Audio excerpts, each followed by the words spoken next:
They swore vows of poverty, no personal wealth, no earthly possessions. Every coin, every piece of land dedicated to God.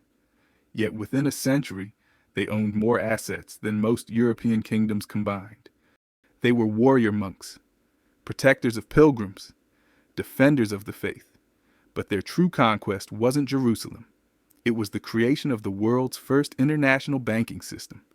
They invented credit, pioneered financial networks, built fortresses that doubled as treasuries. Kings borrowed from them, popes blessed them, merchants trusted them with fortunes, until the day their wealth became too great, their secrets too dangerous. This is the story of the Knights Templar, God's first bankers, and the empire built on faith and ledgers. The year is 1119. The first crusade has captured Jerusalem, but the Holy Land remains a war zone. Thousands of Christian pilgrims travel east to visit sacred sites. The roads are treacherous. Bandits hunt in packs. Many never arrive. 9 French knights take a vow.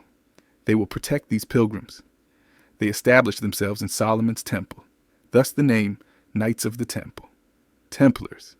At first they are poor, dependent on donations, sleeping in barracks, sharing horses. But they possess something rare in the medieval world: discipline, organization, and most importantly, trust. Pilgrims begin leaving their valuables with the Templars for safekeeping. A practical arrangement. The knights are respected, armed, bound by sacred oaths. What starts as charity becomes infrastructure, and infrastructure, as always, becomes power. The Templars recognized a problem that defined medieval Europe. Carrying gold across continents was suicidal. Merchants risked robbery. Nobles risked assassination. Even kings traveled light, vulnerable to ambush. So the Templars offered a solution. Deposit your wealth in one Templar fortress. Receive a coded letter of credit. Travel safely. Withdraw your funds at any other Templar location across Europe or the Holy Land. It was brilliantly simple, and it changed everything. Suddenly, wealth could move without moving. Value could transfer across borders without risk. The Templars became the world's first international bank. Their network expanded rapidly. Commanderies in France, England, Spain, Portugal, Italy. Each one a fortified node in a financial web. Each guarded by warrior monks sworn to secrecy. Nobles began depositing more than travel funds. They stored entire estates with the Templars. Kings used them to transfer war payments. Merchants financed trade expeditions through Templar credit. The deposits poured in, and the Templars invested them. They purchased farmland, vineyards, ports, forests. By the 13th century, they owned more than 9,000 properties across Europe. Their ships sailed under red crosses. Their ledgers were encrypted. Their treasuries were impenetrable. They weren't just monks anymore. They were an institution. And institutions don't just serve power.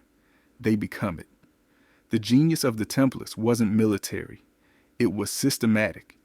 They understood that trust is the foundation of all financial systems. And in medieval Europe, no one was more trusted than men of God. Their vows of poverty became their brand. Ironic, perhaps, but strategic. A knight who owned nothing personally could be trusted with everything collectively. Pilgrims believed their gold was safe because Templars couldn't legally keep it. It was the world's first trust-based institution. Faith as collateral, reputation as infrastructure. But the Templars also innovated around the church's prohibition on usury, charging interest on loans. They couldn't lend money at interest, not directly, but they could charge fees for services, administrative costs, currency exchange rates, voluntary donations from grateful borrowers. Semantics, yes, but within those semantics lay the foundations of modern banking. They also leveraged political neutrality. The Templars served God, not kings. This meant they could operate across borders. They were trusted by rival monarchs because they belonged to none. Their fortresses became neutral ground. Treaties were signed in Templar halls. Ransoms exchanged in Templar vaults. Diplomatic payments routed through Templar networks. They were the Switzerland of the medieval world, armed, neutral, and indispensable. By the late 1200s, they were lending to kings, financing crusades, managing royal treasuries. France's King Philip IV didn't just bank with them. He stored the French crown jewels in the Paris Temple. They had become too essential to fail, or so they thought. By 1307, Philip IV of France had a problem. He was drowning in debt, much of it owed to the Templars. Repayment would bankrupt the throne, but there was another option: destroy the creditor. On Friday, October 13th, 1307, Philip struck. Across France, Templars were arrested simultaneously. A coordinated purge, charges fabricated, heresy, blasphemy, secret rituals, torture produced confessions, show trials, produced verdicts. Jacques de Molay, the Grand Master, was burned at the stake in 1314. The order was officially dissolved by papal decree. Their wealth was seized, their properties redistributed, their network dismantled. But here's what's often forgotten. The Templars' true crime wasn't heresy. It was their balance sheet. They knew too much, held too much, controlled too much. Their encrypted ledgers contained the financial secrets of Europe's elite. Kings feared them. Nobles resented them. And when Philip moved against them, few intervened. The Templars had mastered the mechanics of power, but they misunderstood its politics. Wealth without sovereignty is vulnerable. Control without transparency breeds paranoia. They became powerful enough to threaten kings, but not powerful enough to stop one. The Templars didn't invent banking, but they invented its architecture: distributed networks, coded ledgers, letters of credit, trust-based systems, geographic diversification. Every modern financial institution is built on principles the Templars pioneered 7 centuries ago. But their downfall teaches something equally timeless. Systems that operate in secrecy accumulate power, but power without accountability accumulates enemies. The Templars controlled wealth across continents, but they answered to no parliament, no public audit, no transparency beyond their own closed ranks. When the king came for them, there was no constituency to defend them, only vaults to seize. Today, we call it systemic risk. Then, they called it Friday the 13th. The lesson isn't that financial power is dangerous.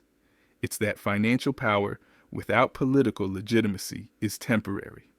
The Templars mastered faith and finance until both turned against them, and the gold they guarded so carefully melted down, redistributed, lost to history. But the system they built, still running, still evolving, still shaping empires, just under different crosses. For more stories of hidden empires and the invisible systems that rule our world, subscribe to Empire Minds. History doesn't repeat, but its patterns are eternal.